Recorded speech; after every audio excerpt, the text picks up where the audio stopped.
बिस्मिल्लाहिर्रहमानिर्रहीम। अस्सलाम वालेकुम। रमज़ान मुबारक। फूफो के किचन में बन रही है आज इफ्तारी। इफ्तारी में हम बना रहे हैं भुना हुआ गोश्त। चाहे तो आप मटन का ले लें, चाहे आप बीफ का ले लें। मैं बीफ का ले रही हूँ। 1 किलो गोश्त है मेरे पास। 3 बड़े टमाटर हैं, 3 हरी मिर्चें हैं, साथ में दही है, हस्बे ज़ायक़ा यहाँ से ज़रूरत डालेंगे। 1 कप प्याज है जो मैंने बारीक कटिंग कर ली है, और लहसुन अदरक का पेस्ट है। आध कुटा मैंने पानी डाल के पेस्ट नहीं बनाया, वैसे मैंने उसको चॉप किया हुआ है।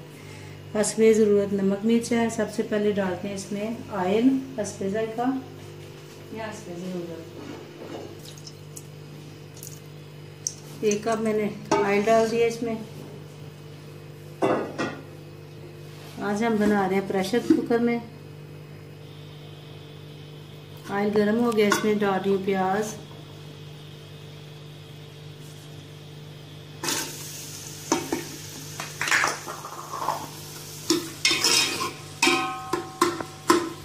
प्याज को हम सुनहरी नहीं करेंगे, सिर्फ सौते करेंगे। थोड़ी सी उशक होती है तो इसमें अदरक और लहसुन का पेस्ट डालेंगे।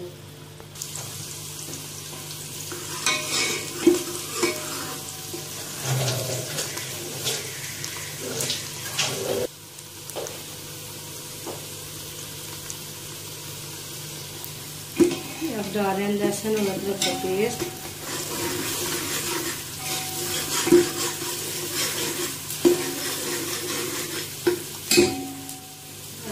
एक दालचीनी का टुकड़ा मैंने डाला है, 1 बड़ी इलायची और गरम मसाला घर का साबुत तकरीबन 1 चम्मच। इसमें इसकी खुशबू बड़ी अच्छी है कि बारीक जो मसाला डालते हैं ना, अब वो सालन जब रेडी हो जाता है उसमें डालते हैं। गरम मसाला जो है साबुत आप ऐसे डाल दो। अब इसमें डाल देंगे गोश्त।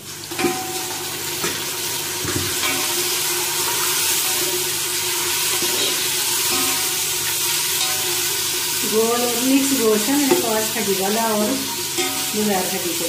1 किलो लिया मैंने।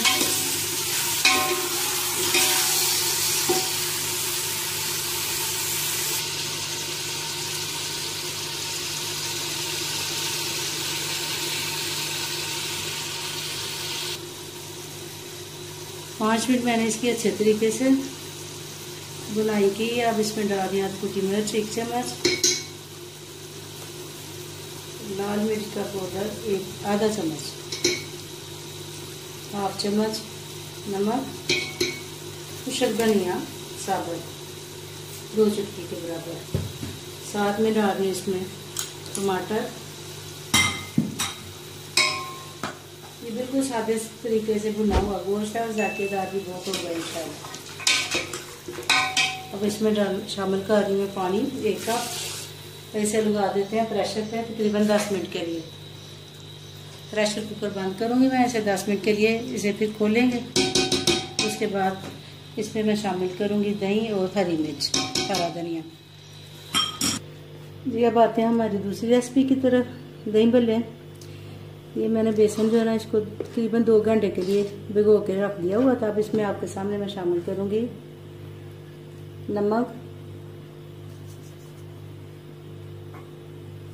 थोड़ा सा नमक, और बाकी इसमें शामिल करूँगी आधी कुटी मिर्च।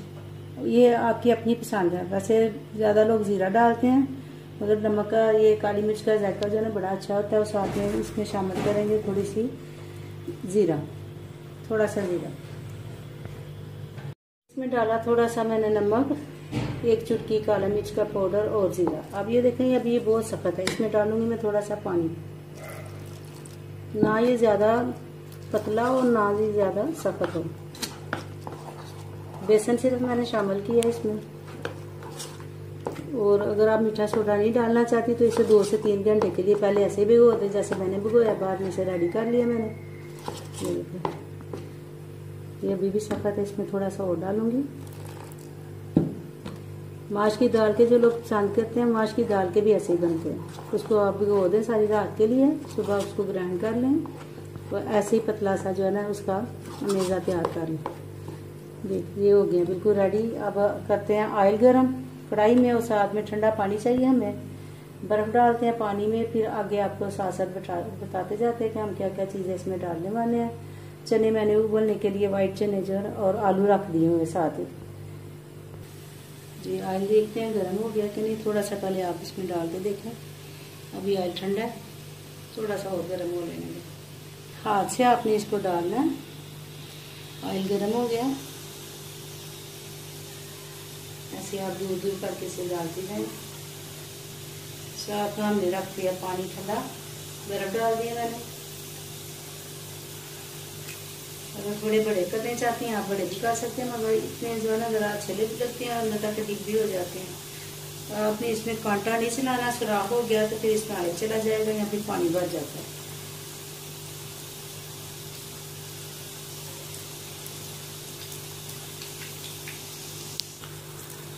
अब दूसरी साइड इसको चेंज कर लें आराम से, एक एक करके। बड़े अच्छे बने हैं ये। हल्की आंच कर लीजिएगा आप जरा।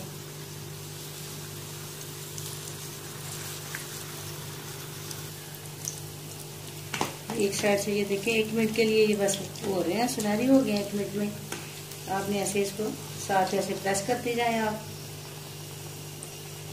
दूसरी साइड के साथ ऐसे करते जाएं और साथ में ऐसे ऐसे।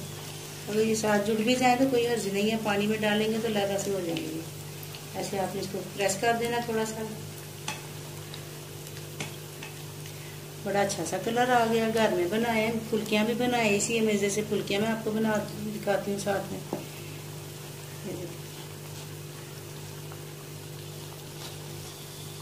देखिए अच्छे से कलर भी आ गया और ये पक भी गई हैं। आपने इसको कांटे या छुरी की मदद से ना वो चेक नहीं करना। जब हमने इनको भगोना फिर पानी अंदर चला जाएगा। जितनी आपने इस्तेमाल करनी है उतने आप ठंडे पानी में रख देंगी, बाकी आप फ्रीज़र में रखें या फ्रिज में रख दें, कोई हर्ज नहीं है। जब आपने इनको इस्तेमाल करना हो तो ऐसे ही आपने ठंडे पानी में भिगो देना इनको आधे घंटे के लिए। मैं बड़े आराम से प्रेस करके निकालना। ये देखिए मैं आपको दिखा रही हूँ। देखिए अब ठंडा पानी है मेरे पास, बर्फ़ वाला बिल्कुल ठंडा या पानी है, इसमें मैं डाल रही हूँ इसको। ऐसे बड़े अच्छे से कलर आ गया इसका बना का। ऐसे ही मैं सारे जो भले तैयार रेडी कर लेती हूँ, फिर मैं आपको बाद में दिखाती हूँ। थोड़ा बेसन बचा लेंगे, फुल्कियाँ दिखाती हूँ आपको। इसी से आप फुल्कियाँ भी बना सकती हूँ। बाकी के भले जो हमने लगा से सेपरेट रख लिए, जितने इस्तेमाल करने वो पानी में डाल दिए। 1 किलो में देखें ये 3-4 दफ़ा के लिए भले काफ़ी रेडी हो गया। इसी में से हम बनाएंगे अभी फुल्कियाँ जो दही में और चाट में डाल दें।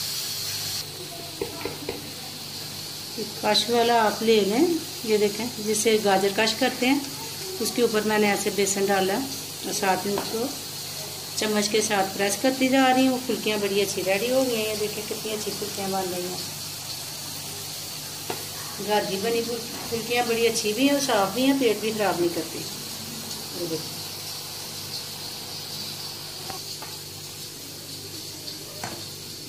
देखिए कितनी अच्छी फुल्कियाँ तैयार हो गई हैं। आप इसको भी ठंडे पानी में डाल के थोड़ी देर के बाद निकाल लें और चाट में इस्तेमाल करें। अगर नहीं इस्तेमाल करनी तब भी आप इसे फ्रीज़र में रख सकती हैं। ये भले बड़े नरम हो गए हैं। आप इसे प्रेस करके ऐसे निकालते जाएं पानी से। भले ये देखें बिल्कुल नरम है, कितने अच्छे हैं। अगर आपने इसमें तोड़ने नहीं है, उसमें पानी में नहीं आपने तोड़ने, अब ऐसे आपने प्रेस करके सारे भले निकाल लेने हैं। आपने पहले देख लेना, कम से कम 20 मिनट के लिए ज़रूर आप भिगोएंगे, तभी ये फूलेंगे भी और अच्छे से बनेंगे भी। सारे भले मैं ऐसे निकालूंगी, उसके बाद दही फेंटते हैं आपको दिखाती हूँ।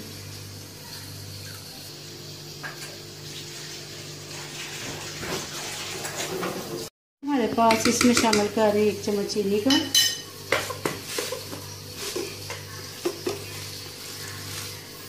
सिर्फ 1 चम्मच, ज़्यादा नहीं करना, मीठा हो जाएगा फिर ज़्यादा। इसको अच्छी तरीके से हम फेंटते हैं। दही में पानी नहीं आपने शामिल करना। हमने प्याज टमाटर आलू जो उसमें डालना है उसमें मिक्स हो जाएगा ये भुजी, पानी नहीं आपने शामिल करना। सबसे पहले आपने दही को इसमें बड़ी प्लेट में शामिल किया।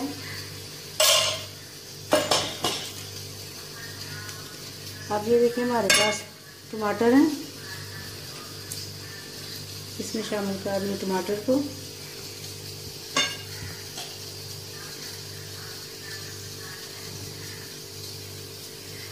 टमाटर के पास इसके बाद हम भले इसमें दही में शामिल करेंगे। ऐसे भले जो है ना गीले होने चाहिए दही में। सारे भले आपने ऐसे लगा देने। प्याज को पहले मैंने बारीक बारीक काटा है, उसके बाद मैंने उसको पानी में नमक मिले पानी में डाला है और फिर इसको अच्छे तरीके से निचोड़ के निकाल दिया, इसलिए कि उसमें स्मेल नहीं आती प्याज की फिर जी। अब मैं डाल रही हूँ इसमें प्याज, तकरीबन एक प्याज है मेरे पास, बड़ी प्याज बारीक बारीक मैंने काट ली है। इसके बाद है चने, मैंने उबले हुए चने जी, उबले हुए आलू पहले डालूंगी मैं। 1 पाव आलू लिए हैं, 2 बड़े आलू आप शामिल कर लें इसमें। उसके बाद मेरे पास है चने, तकरीबन 1 प्याली चने हैं, ये देखो।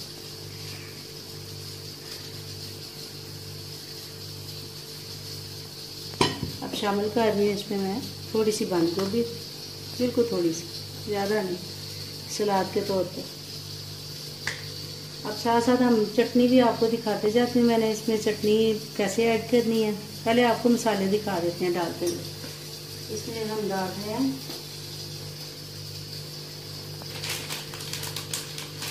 सबसे पहले तो डालूंगी मैं चाट मसाला, इसमें तकरीबन 1 बड़ा चम्मच,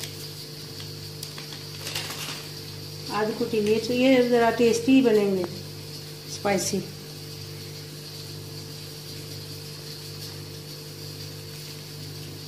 नमक,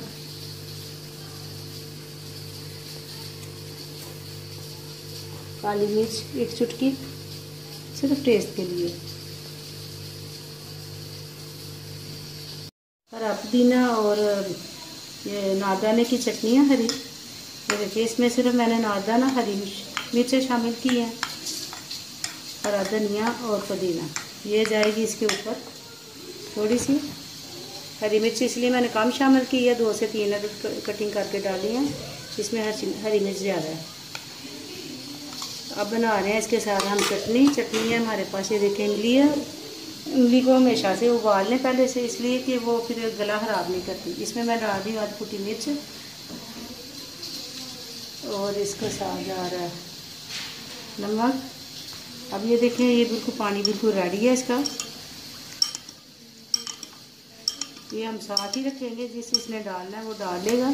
खट्टा करने के लिए 2 चमचे में डाल देती हूँ, ये देखिए इर्द गिर्द इसके।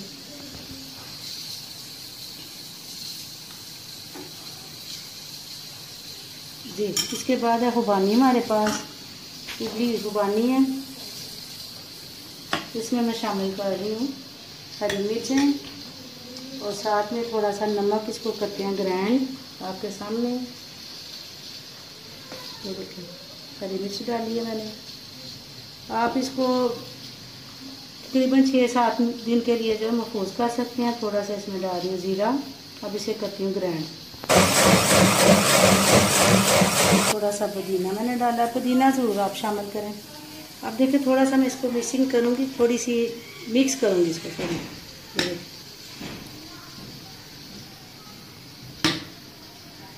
ये देखिए बल्ले जो है ना आप देखिए ऊपर रखेंगे, दही में हो गए गीले बल्ले, अब आ जाएंगे ऊपर। पहले मैंने इसको नीचे लगाया था इसलिए कि दही में ये डिप हो जाए। अब देख रहे हैं अच्छे तरीके से सारे बल्ले ऊपर आ गए हैं हमारे।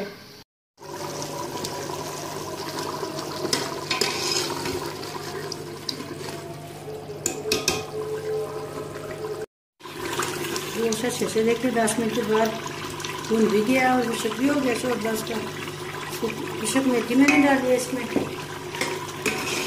और मज़ेदार सा गोश्त भुना हुआ हमारा रेडी हो गया। बिल्कुल सादा और सिंपल तरीके से जो है मैंने इसे बनाया। अब इसे करते हैं डिश आउट। ये सारी रेसिपी हमारी माशाल्लाह तैयार हो गई है। देखिए भुना हुआ गोश्त कितनी अच्छी उसकी लुक आई है। बिल्कुल सादे तरीके से मैंने इसको भुना है। आप दही भल्ले बड़े अच्छे से रेडी हो गए हैं। साथ में हमने इमली का जो बनाया था पानी चटनी टाइप का वो भी है, खुबानी की चटनी है, नारदाने पुदीने की चटनी है। आप जिस तरह चाहे इसको इस्तेमाल करें और इफ्तारी करें। मेरे लिए अपने लिए भी दुआ करें, रहमतें नाज़िल करते हैं इंशाअल्लाह। अल्लाह हाफिज़।